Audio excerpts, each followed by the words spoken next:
I say good morning and incredible schos Baruch Hashem to be able to learn with all of you today. A guten chodesh, and although I miss very much being with you in person, but Baruch Hashem, at least we get to learn together virtually. We begin by thanking all of our sponsors for this morning share, to thank our Talmud Torah sponsors for the month of Teves, Abba Alinu Letova. We thank our Talmud Torah sponsors for the month of Teves, Selma Wolf, dedicating all the Sherman Drushos this month with immense gratitude to Hashem for giving a refuah shlema to all those in need, and in honor of our brave soldiers and the plus of all of our hostages coming home b'shalom and b'karov. Our Daf Yomi sponsor for today, Brian Tannen, in memory of his father, whose yahrzeit is the 6th night of Hanukkah, Baruch Yaakov ben Shlomo Aryeh, Zichron Levrach Yom Den, and the merit of our Talmud Torah, and Nisham will have an aliyah and the family in Necham. And of course, we dedicate the entire Maseches Bava Kamma, the Iloi Nishmas Master Sergeant Elio Michal Charush, and Mikom Damo. We hope that in the merit of our Talmud Torah, his Nisham will have an aliyah and his family in Necham. I will say today's daf is Mem Aleph 41, and we are picking up Emir Hashem on Mem Amud Beis 40b at the two dots. We have Baruch Hashem. We have a lot to do today. So the Gemara says as follows. So let's just actually start from the two dots again. So the Gemara says, Shor ha'itstadin enu chayiv misa. Remember again, we learned about this interesting concept of a shar that is groomed to fight, like a gladiator shar that was groomed to fight. So if this shar kills such an individual, ultimately the shar is not put to death. In other words, whereas normally when a shar kills a person, the shar is put to death. But lamaisa, if the shar was trained to do so and conditioned to do so, then halacha lamaisa, the shar is not put to death. The Mishnah says, "Ibayluhu malagad mizbeach." So, okay, you're not going to put it to death. Can you use it as a carbon? I can use it as a carbon. So the Gemara says, "Machlokes." So Rav Amar Kasha. Rav says yes. Ushmol Amar Pas. Ushmol says no. Rav Amar Kasha. Rav says it's kasher. Why would Rav say that it's kasher? Anasu, because at the end of the day, the animal's an anus. In other words, the animal didn't choose to be groomed for fighting. This is what happened to the animal. As a result, it's still kosher for the mizbeach. Shmuel says pasul. Harei ne'avad ba'avera. Shmuel says no. At the end of the day, it's still committed an avera. In other words, the fact that halacha l'maisa, it wasn't intentional, right? And the fact that at the end of the day, that it wasn't done intentionally. In other words, from the shar's perspective, the shar was groomed for this, doesn't take away from the fact that an avera was done with it. In other words, at the end of the day, it killed someone. It killed someone. So Shmuel says, therefore, because an avera was done with it, therefore, halacha l'maisa, you cannot use it for a carbon. So meisvei, we'll say first wide line, meisvei, mina behema. Now, just to illustrate the puzzle that's happening over here, the Torah says as follows, Dabra b'nei Yisrael ma'at aleim, speak to the Jewish people and say unto them, Adam ki yakriv mikem karban la Hashem. If a person will offer up a carbon to Hashem, min behema, min habakar umin atzon, from an animal, min habakar from cattle, min atzon from sheep, takrivas karban chem. Now, what's interesting is min. Whenever you see the word min habakar, min means from the cattle, or min behema from the animals. Min means some types yes, other types no. The pasuk itself is coming to exclude something. Says the Gemara, mina behema lahotzias harovea v'esanirva. So mina behema means that if you have an animal that either sodomized a person or was sodomized by a person, ultimately again can't be used as a carbon. Mina bakar lahotzias hane'avad. So min habakar, in other words, from the cattle you could bring, but not all cattle. What does that come to exclude? An animal that was worshipped as idolatry. Minatzon lahotzias hamuktzah. Minatzon teaches you ultimately something that is set aside for idolatrous purposes, for idolatrous sacrifice. Let's say a sheep was set aside for idolatrous sacrifice, even if it wasn't actually sacrificed, right? But it was set aside, that's enough to preclude it from being offered up as a carbon. Umin hatzon, lahotzias hanogeach. And ultimately, again, the extra umin, the extra vav, is ultimately to also exclude, ultimately one that gores. Rabbi Shimon, im ne'amar roveya, lama ne'amar nogeach, v'im ne'amar nogeach, lama ne'amar roveya. So why do you need all of these, right? So Shimon says, if the pasuk is already coming to exclude ultimately the one that sodomizes, why do you need to go to mention the one that gores? And if it mentions the one that gores, why do you have to mention the one that sodomizes? Why? Because there are different qualities. There are different qualities that the nogeach, the gorer, has that the sodomizer doesn't, and vice versa. So, for example, rovea asu ba'ones kiratzon. If an animal is sodomized, the Gemara says, so remember again, whether the animal, so to speak, was involved in the event or the event was visited upon the the animal is still puzzle. So whether again it was, so to speak, I don't know if the right word is consensual or against the will of the animal, then halacha l'maisa, again, the animal is still precluded from being offered up. Nogeach lo asaba ra'ones kiratzon. Yet with a gorer, the only time that an animal that's gores is precluded is when the animal does so intentionally. But as you saw in the Mishnah, if the animal is groomed for it, then ultimately, again, that does not preclude it from being used. So furthermore, nogeach mishalim kofer, oveina mishalim esakofer, an animal that gores and kills someone ultimately pays kofer. An animal that sodomizes doesn't pay kofer. Lefichach chutzrach lomar rovea v'chutzrach lomar nogeach. So therefore, again, we have to include both the exclusion for rovea and the exclusion for nogeach. Now, the Gemara says, katani mihas rovea asu ba'ones kiratzon, nogeach lo asu ba'ones kiratzon. Now, either way, the Gemara says like this. What do you see from here? When it comes to sodomizing, ultimately, again, we make ones kiratzon. In other words, whether something was done to the animal against its will or the animal actively participated. So lemaisa, again, it's the same status. So the Gemara says, lemay hilchasa. Now the Gemara says, now here's what's interesting. Is the Gemara says, in this respect, nogeach, goring, is different than sodomizing. If the animal is sodomized, right, whether the animal sodomizes or is sodomized, so whether it's done biratzon or ba'ones, the animal is precluded from carbonic use. Nogeach, the Gemara says, if it gores, there's a distinction between if the animal ultimately, again, actively did this on its own, or again was forced to do this. The Gemara says, "Lamai hilchasa, lav lekarban." Are we not talking about for sacrificial purposes? And therefore, halacha l'maisa, for sacrificial purposes, you see that ultimately, again, this distinction holds. To which the Gemara says, "Lo liktala." No, it means to put the animal to death. Hachanai mistabra di amrit lekarban nogeach lo asa ba'ones kiratzon lav ones dideksiv lav ratzon dideksiv ela lav liktala. So the Gemara says it must be clear that it's ultimately, again, talking about death penalty and can't be talking about karban. Why? Because if at the end of the day the Gemara talks about, again, nogeach. I'm sorry. I'm sorry. Nogeach lo asa ba'ones kiratzon lav ones didev lav ones dideksiv ela liktala. The Gemara says, you see from here that halacha l'maisa, we must be talking about whether or not to put the animal to death. That, in other words, whether or not you put the animal to death depends on whether or not the animal gored of its own volition or not. If it gored of its own volition, then einach hinami, there's a death penalty. If it didn't gore of its own volition, i.e., it was groomed to gore, like the gladiator shore, then einach hinami, it is not put to death. What about for carbonic purposes? So again, remember, this is Machlokes Rabbi Shmuel. What about for carbonic purposes? So normally we see that an animal that was participated in Navera, whether the animal actively participated or the animal was forced to participate, what we call ones, normally the animal is precluded from carbonic use. So what about in this case where the animal is groomed to kill and then kills? So we know the animal is exempt from the death penalty. Can it be offered up as a carbon? The Rambam Paskins like Rav, that it's kosher. That since the animal, again, did not exhibit this behavior on its own, but rather, again, it was groomed for this, therefore, halacha l'maisa, not only is the animal not put to death, but it could actually be used as a carbon as well. Incredible. Let's go back to Amarar. If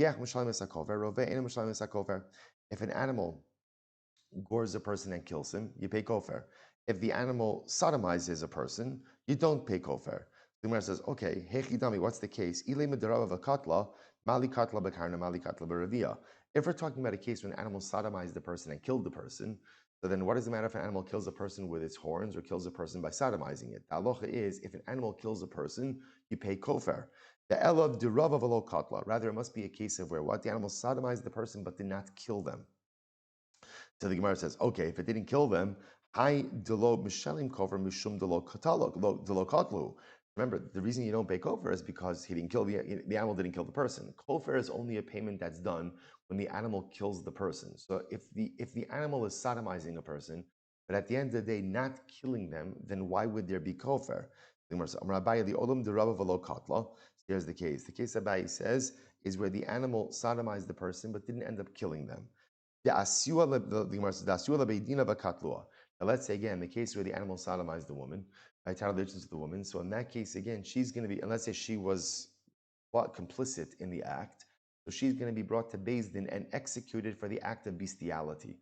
So I might have thought like this: Ma'odetema, top of Memala 41a, Ma'odetema Kimanda Katla Dami. I might have thought that since the animal committed an act that ultimately results in the death of this woman, that therefore should be like the animal killed the woman, and therefore the owner should have to pay kofar. Kamashmala, no. Kamashmala is not the case. That halacha l'maisa, the only time an animal pays kofar is when the animal itself actively kills someone. Rava Amar Rava says the olam de Rava v'katla. No, the case is actually where the animal sodomized the woman and killed her. You say, well, if the animal's killing her, then of course you should have to pay kofar. What's the shayla? In other words, if an animal kills a person, there's a chiyuv kofar. What does it matter how the animal killed the person? So the Gemara says, Karen kavanas alazik, hi kavanas alahanas atzmahu. So we'll say, interestingly enough, the Gemara says maybe this case is a little bit different because typical Karen, or typical killing of a person, the shar killing a person, the kavanah is to do damage. Here, the kavana of the shar is for its own pleasure. What are they arguing about? This can be comparable to a case, we saw this actually case a little while earlier, Yan Chav Vav. The Rosh points out on Daf Chav Vav. If an animal tramples on a baby in the chatzar of the nizak. So remember again, this is a case of regel in the chatzar and nizak. La Abaye mishalim kofer. So according to Baye, you still pay kofer. The Rava lo mishalim kofer. For Rava, you don't pay kofer. So what do you see from here? You see from here that when an animal kills someone in the course of regel, which could either be so again, regel or shane for that matter. The case of activities of daily living, or in the case of the pursuit of pleasure, do you pay kofar? Abaye says you do, Rava says you don't. Tanya Kaval say Rav. So we'll say, so that's the machlokes over here. So the Raisa that supports Rav. So the Rav, the Shara, it's done in Enu Chai Misa, the Kasher Lagavi Mizbech, Mipneshu Kimusa. All right, the Gemara comes full circle, and full circle ultimately again is that halacha l'maisa. First of all, the way we paskin is that when a shar kills someone, whether a shar killed someone as a form of keren, or the shor killed someone as a form of shane or regel, you pay kofar. Now the Gemara is off by saying that halacha follows Rav, namely again that halacha l'maisa, if you have a shar that was trained to kill, and that shar kills someone, not only is that shar not put to death, but Rav paskins that the shar is kosher for the mizbeach, can be used as a sacrificial offering. Incredible. We'll say Mishnah Mem Aleph Amud Aleph, Mishnah 41a. Shar shenagach es ha'adam umeis. If a shor gores someone and the person died, what's the halacha? Muad mishalim kofer, a muad pays kofer. The tam patra min ha-kofer, but a tam does not pay kofer. I see, interesting, right? So the only time, so the Mishnah is not qualifying, the only time you pay kofer is if it was a muad. If it's a tam, you don't pay kofer. B'zeh chayav and misa. But halacha l'maisa, whenever a shar kills someone, there's always a chiyuv misa. The shar itself is always going to be put to death afterwards. And so too, again, if the shar killed a child, son, a boy or a girl, even a child. In other words, the din of kofer and the din of misa ultimately is going to be whether the shar kills an adult or a child. So now we have a very important distinction over here. So first of all, two things. Number one, the din of kofer only applies to muad, doesn't apply to tam. That's number one. But no matter what, whenever a shar kills someone, that shar is always going to be put to death. And that's true whether it's a tam or whether it's a muad. Nagach eved o ama. If the shar goes ahead and gores an eved or an ama, nosim shloshim sloim bein shu yafe mana bein she'ena yafe eladina echad. But if the shar goes ahead and gores an eved or an ama, ultimately again the penalty payment is going to be for 30 sloim. So again, penalty for killing an eved is independent of the eved's worth. It's a knas. It's a penalty payment of 30 sloim. Okay, incredible. Says the Gemara, so we'll say, so now the Gemara raises an interesting question. What did the Mishnah say? If a shar kills someone, so whether or not the shar is a muad or a shar is a tam, the shar is executed, the shar is killed. Then the Mishnah said, or before the Mishnah said, that halacha l'maisa, if a tam goes ahead and gores someone, there's no kofer. But if a muad kills someone, there is kofer. So the Gemara says, I understand. How do you ever have a case of a muad that kills someone? After all, the halacha is that if a tam kills someone, ultimately the tam itself, all right, there's no kofer, but it's executed. So if a tam is executed for killing someone, so lamaisa, how do you ever come to a case of muad? Good shayla. To which the Gemara says, Amar Rabba says, I'm asking, what's the case? It's interesting. The case could be where the shar attempted to kill 3 people, but never actually killed them. Now, unfortunately, Nebuch, an unsuccessful shar, right? So he tries. In other words, we see clearly that there is an actionally intentional behavior to kill. The rabbi says maybe that makes him a muad, and therefore the fourth time he does it, and he's successful, he'll be a muad, and he'll pay kofar. Ravashi says, umdina lav klumu. Ravashi says no. Ravashi says, what are you talking about? You're going to make the shar a muad because of intention. Umdina means essentially like intentional assessment is irrelevant, right? We don't make a shara muad based on the fact that he wanted to kill three people. You wanted to kill three people, so you're a muad. We don't go ahead and do that. There's a tremendous Musar Haskell in this also. Umdina lav klumhu, which means, intentionality is practically irrelevant. Meaning what? That you could have intentions to do whatever you want, but intentions do not create reality. Actions create realities. It's true for the shar and it's true for us, right? So Rav Ashi is saying, very nice shar, you intended to kill three people. Did you do it or didn't you do it? If you didn't do it, you're not a muad.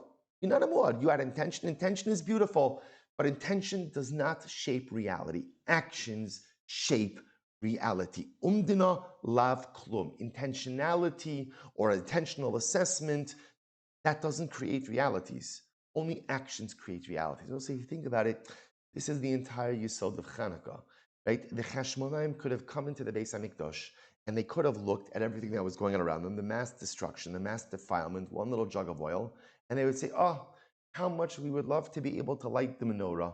But alas, there is only one jug of oil. Let's wait a little bit longer. We'll make ritually pure oil, tar oil, and then we'll light the menorah. The gadlus of the Chashmonaim is that they took action. They did not know that that action was going to result in a miracle that would allow the menorah to remain lit for 8 days. They had no idea about that. They thought they were just lighting the menorah for 1 day. But the Chashmonaim understood actions create realities. Intentions do not. I don't know, I think for most of us, had we been one of the Chashmonaim walking into the Beis Hamikdash and seen everything there, we would have said, oh, I wish I could kindle the menorah in the right way, and then let's move on to something else. The gadlus of the Chashmonaim is that they were not satisfied with intentions. Umdina lav milsa. Intentions are not enough. Actions, even small ones, make all the difference and shape current realities. Incredible. So the Gemara says, so what's the case over here? How did this animal ever become a muad? Interesting about say the case over here is where the shar injured three people. He didn't kill them. And then what ends up happening? And then when the Gemara here is operating under the assumption that an animal becomes a muad after 2 times and not after 3 times. So that's the lashon over here. The animal injured 2 people, didn't kill them. Then he injures the third or kills the third. And when he kills the third, the other 2 die as well. So it turns out that he's killed 3 people. He's a muad. But because he never killed someone before, therefore he was never executed. Okay. So Rav Zvid said, "Go shaharak shlosha behemos umuad lebehema." Sorry, what's the case? The case, how did this shar become a muad? He killed 3 animals. So that's how he's a muad. Now he kills a person. Says, 1 second. But does killing 3 animals make you a muad for people? In other words, no, that makes you a muad for animals, not a muad for people. The case is maybe the case over. Also, remember again, we're just trying to figure out if a tam who kills a person is put to death, then how do you ever become a muad for killing people? So the Gemara is suggesting over here, maybe the case over is where he killed 3 Gentiles, 3 ovdei kochavim. Now, in the 4th time, he kills a Jew. So the Gemara says, 1 second, the muad ovdei kochavim habi muad Yisrael, but that doesn't make you a muad. Also, remember again, muad is something very specific. We spoke about this before already. That muad means you are warned and you are a habitual offender for a particular type of damage. So does killing 3 ovdei kochavim make you a muad for Yisrael? But pashtos not. So what's the case? We'll say where the shar killed 3 treifas. Remember, a treifa is a person with the condition from which he is imminently going to die. If you kill a treifa, you're not chayiv misa. Why not? Because essentially in halacha, you've killed someone who already kiviyachal is dead. So maybe he killed 3 treifas, and now the 4th time he kills the guy, so he's a muad for killing people. To which the Gemara says, no. So the Gemara says, muad l'treifa havi muad l'shalim, is becoming a muad for a treifa. Ultimately, does that make you a muad for a totally healthy person? El amar papa, the katal va'arak la'agma, the katal va'arak li'agma. Rabbi says, here's the case. The shark killed someone and ran away and hid. The shark killed someone, or so he became a muad, but we were never able to bring the shark to din. We were never able to execute it. Why? Because every time it killed, it ran away and hid. All right, so the Gemara says, so Rav Acha Breid Ravika, Amar Kigon Shehuzmu Zomame Zomamin. Interesting. So Rav Acha Breid Ravika says something very interesting. He says, what's the case? The case is where the Shar was accused of killing people. Adim testified. Then Adim came along. First set of Adim testified that we saw Reuven Shar kill Shimon, Levi, and Yehuda. And then what happens? A second set of witnesses come and say that the truth is, first set of witnesses, you cannot have seen what you saw because you were with us. Then a third set of witnesses come and disprove the second set of witnesses, which then reinstates the testimony of the first set of witnesses. So kind of like instantaneously, this shar becomes a muad. Which the Gemara says, Hanicha Ilya Uditura, so that makes sense if you hold that ultimately we saw this before, the muad status is for the shar. So if that's the case, even if all three testimonies kind of coalesce or concretize at the same time, you can make the shara muad. Ele ilia udi gavra. But if at the end of the day, the point of the muad is to go ahead and warn the person, so the Gemara says, Meima amar leilo havi yadana. If this guy, if the owner of the shar finds out, Reuven finds out that his shar is a muad about 3 times all at once, that's not fair. Because we'll say he never had time to go ahead and prevent his shar from becoming a muad.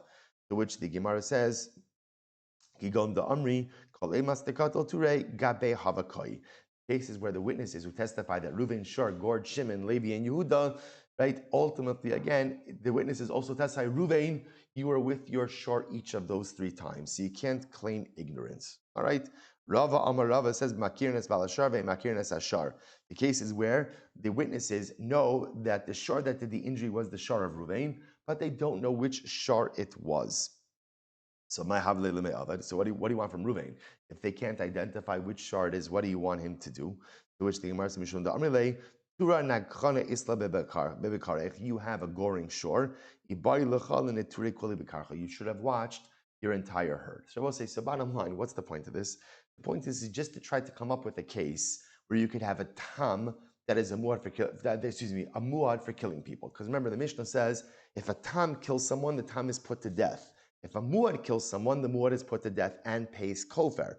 But if a tam is already put to death for killing a person, then how could you become a muad for killing people? So the Gemara comes up with all of these different constructs which could allow for that. Incredible. Now remember again, whether you're a tam shor or a muad shor who kills, halacha l'maisa, you're put to death. So the pasuk over here is talking about a shor that gores a person. If the shor goes a person, the pasuk says, "V'chi yigach shor es ish o es isha vames sakol yisakel hashar v'lo yachal es bisaro." Right. So pasuk says, if a shor will gore a person and the person dies, the halacha is the shor is stoned. Right. So the shor itself is executed, and you can't eat of the flesh. Bala shanaki, right? Can't eat of the flesh. So the Gemara says, "Mimasha shnemar sakol yisakel." Any odesh neveli unevela surabachila. I don't understand. If you tell me that the shar is stoned, that means if it's stoned, it's an avela, it's a carcass. If it's a carcass, then you're not allowed to eat its meat. So why does the Torah need to say you can't eat the meat? The pasuk is coming to teach me. So it's coming to teach me you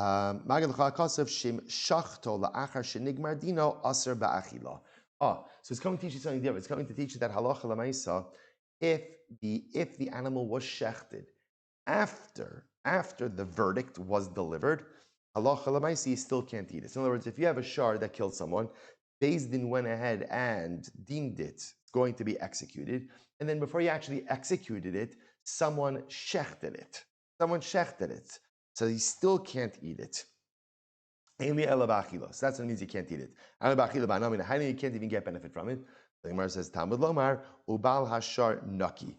The owner of the ox will be Naki. Now, Naki means literally cleansed or clean. My mashma, Shem ben Zom Omer, Adam Shomer Chavero, Yatsa Ish Ploni Naki Minachas. There's an expression that sometimes you say, so and so has gone away clean from his property. Gone away clean from his property means he doesn't have it, he doesn't own it, and he can't get benefit from it. So from this pasuk, you see that not only can you not eat the animal, right, but you also can't go ahead and get hana'ah from the animal.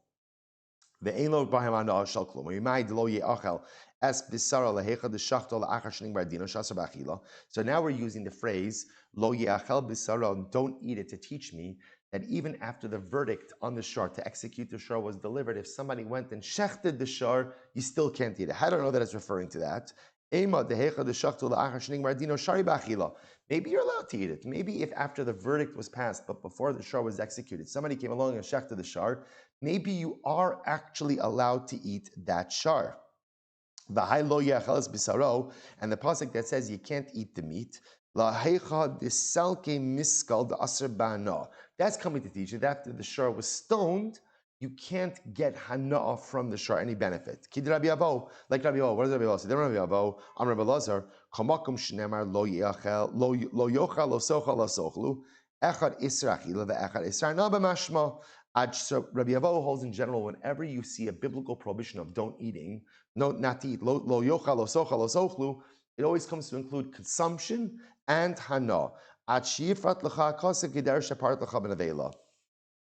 Unless, of course, the Torah goes out of its way to give you an exception, like it does by nevela. By nevela, it says, right, that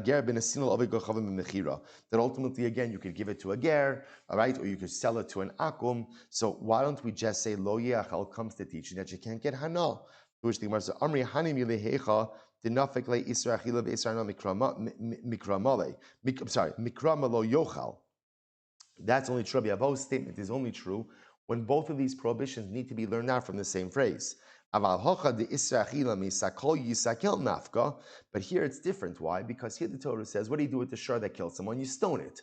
Once you stone it, it's an avela. Once it's an avela carcass, obviously I can't eat it. So that's where the Isra Achila is being learned out from. So therefore, again, if lo yachel is just coming to teach an Isra Hana, nichtov rachmana lo yehaneh.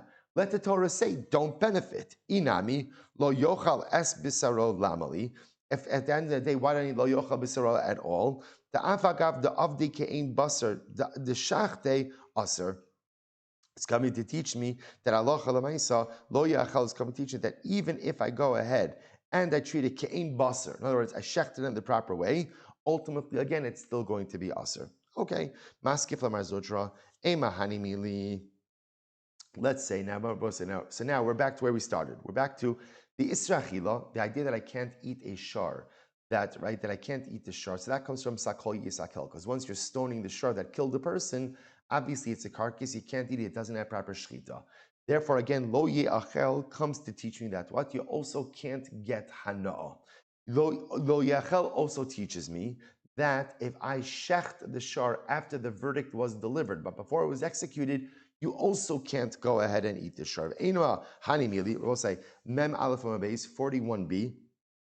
Hanimili hecha dibadak tzar v'shachat bei da'avde kein skila. Also, maybe the prohibition to eat the shar if it's shechted after. Maybe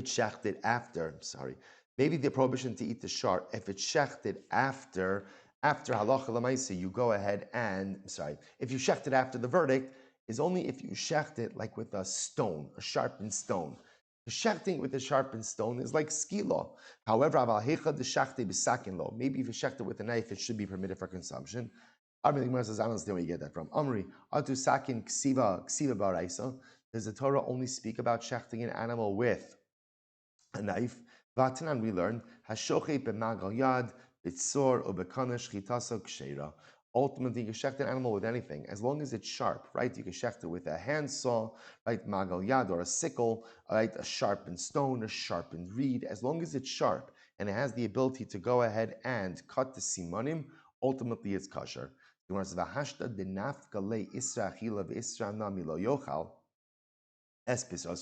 it turns out that halacha l'maisa, in reality, we're learning two things out from the phrase lo yeachel. We're learning out of Israel, and we're also learning out that if you shecht the animal after the verdict was delivered, before it was stoned, you also can't eat it. You can't eat it then, and you also can't get any hana. So now the Gemara says, "V'hashta dinafkis le isra achila ve'isra milo yeachel es milo yeachel bisaro bal hashar naki lamali." What do I need that phrase bal hashar naki? So we'll say, so here's what I have, just to go through the pasuk. So when it says sakol yisakel, that teaches me that there's an Isra Achila, you can't eat it. Obviously, you can't eat it because it's an Avela. Then it says, Lo Yachel. Lo Yachel teaches me that even if you shecht it after the verdict, before the animal was stoned, you still can't eat it. It also teaches me an Isra Hana, that you're not allowed to get benefit. Those are all the things I learned. If that's the case now, the phrase Bal Hashar Naki, what do I need that for? What does that teach me? So this is incredible. The Gemara says, Bal Hashar Naki lamali lahanaas oro. Comes to teach that you're not allowed to get benefit from the hide. Interesting, right? That even not only can I not get benefit, not only can I not eat the meat, not only can I get benefit from the meat, I can't even get benefit from the hide itself. I would have thought, it's only ultimately the meat that is asr ba'ana, aval oro nishtari ba'ana, but maybe again the hide should be permitted ba'ana. Kamashmalan bal hashar naki. Therefore, the pasuk teaches me bal hashar naki. Okay, so bal hashar naki means literally you can't get any benefit. You're clean, you're cleansed, you're free. You can't get any benefit from anything. But for the opinion that uses bal hashar naki for a different drasha, as we'll see later on, Hanas orominalahu. From where do you know that you can't get benefits from the hide? So nafkaluhu, nafkaluhu.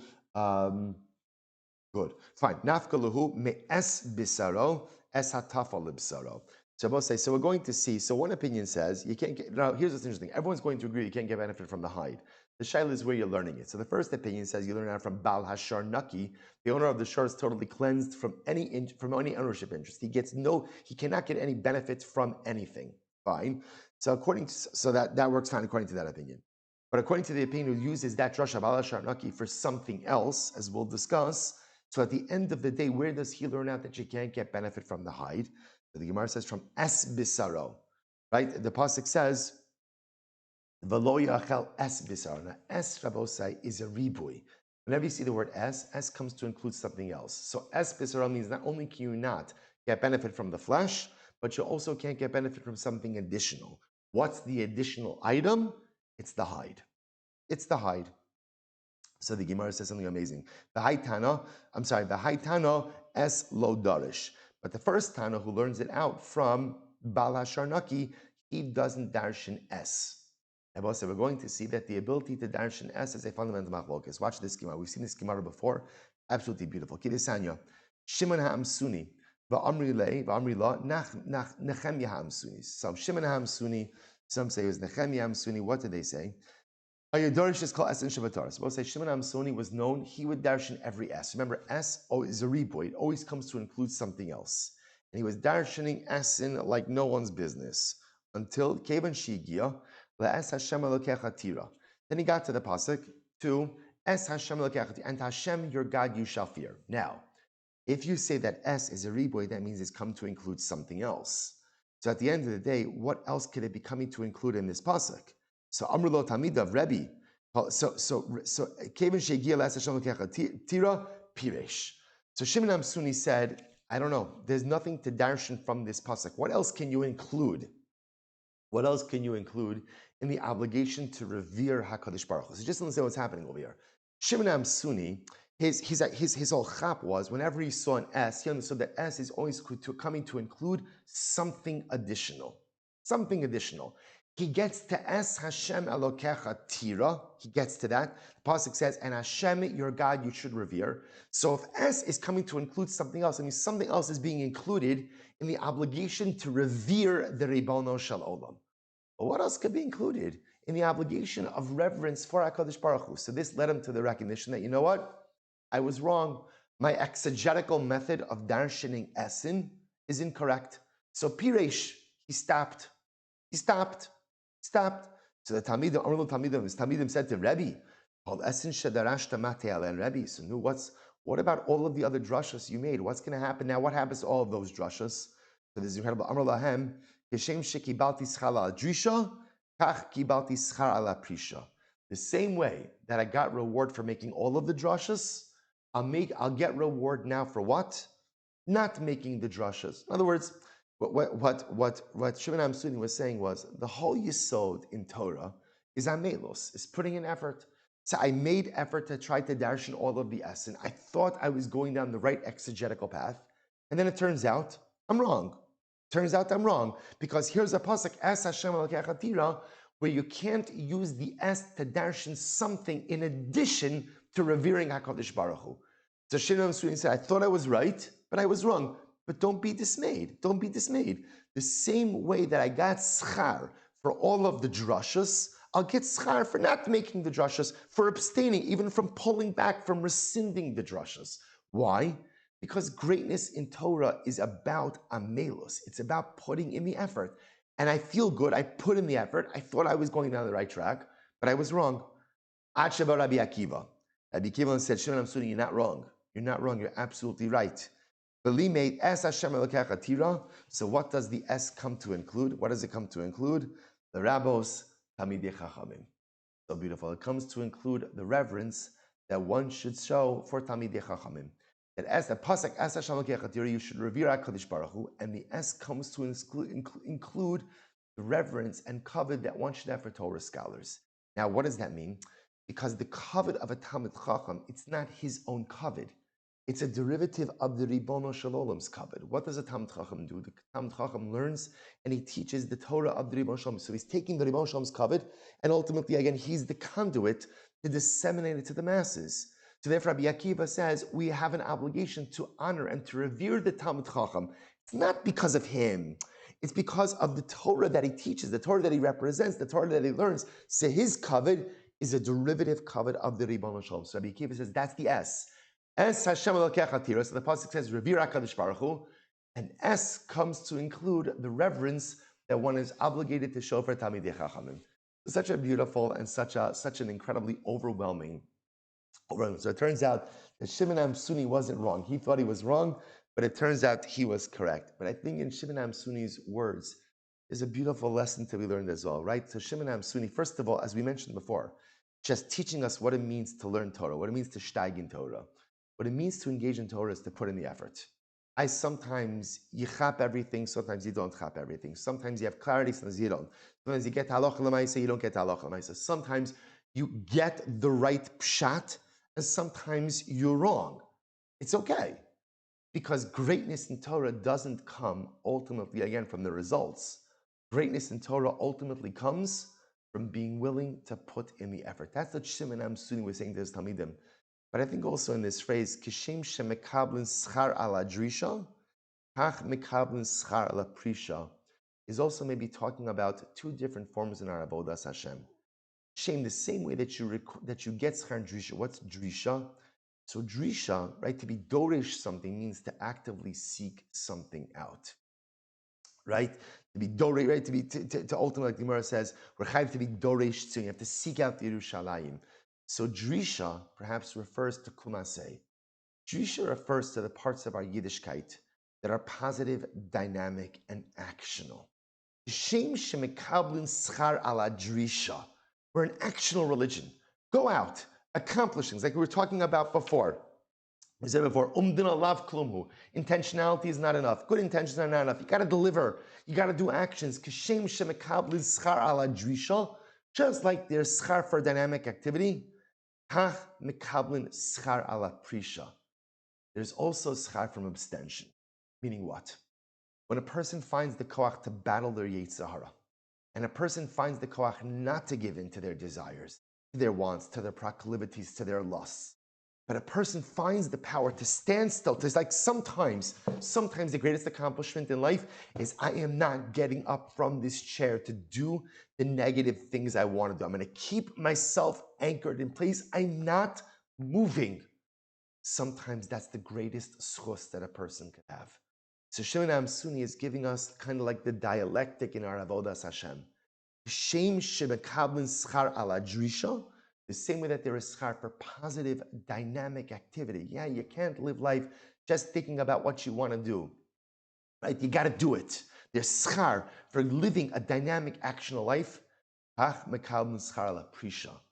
There's also a schar from separating yourself from the things that'll bring you down. Shebi al tasa. That the schar for resisting the temptation for doing things. the schar for allowing yourself to remain in a place and not running to do the negative things you want to do, there's incredible schar for that as well. This is the dialectic of the Jew. Drisha and the Prisha. I have to live a life of where I engage in dynamic activity, wrapping up all of the opportunities that are right in front of me every single day, while at the same time exercising incredible self-restraint. Incredible self-restraint, not to give in to my wants, my desires, and my proclivity. And when I have that Drisha, and when I have that Prisha, then it's Esa Hashem Elokecha Tiva. And ultimately, again, that's what it means to live a life of reverence for HaKadosh. When I run out to engage in a dynamic activity and find the self-restraint not to indulge every desire, that's a life. That's a life of Yiras Hashem. All right, Tabosai, Shkayach, incredible Gemara over here. We'll stop over here for today. Wishing everyone again a lichtige Chanukah and a good Chodesh.